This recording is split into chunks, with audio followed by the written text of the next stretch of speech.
Hello, my Hare Krishna. My name is Bhakti. I'm from Dubai.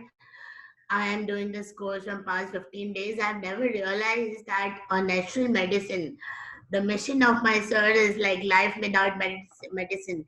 And the way he explains it, like from his bottom of his heart, he just explains each and everything, the way of living. I must say that, like a mother, he cares for each and every student, the way he explains, the way he wants that the person should not go without taking the knowledge. He keeps his heart out to show us that, okay, this is the thing, this is your life. Now you have to take it. The way of sleeping till wake up, chantings, the way of spirituality. What is the mankind has to take from here? He is teaching everything.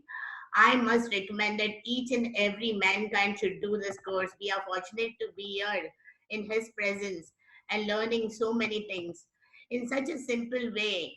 How to go to your day-to-day life, to use water, to use fruits, to use vegetables, and each and every small things.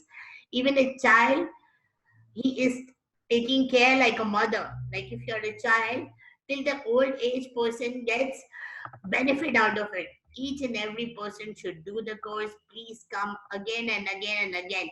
He is ready to accept every and each person with his whole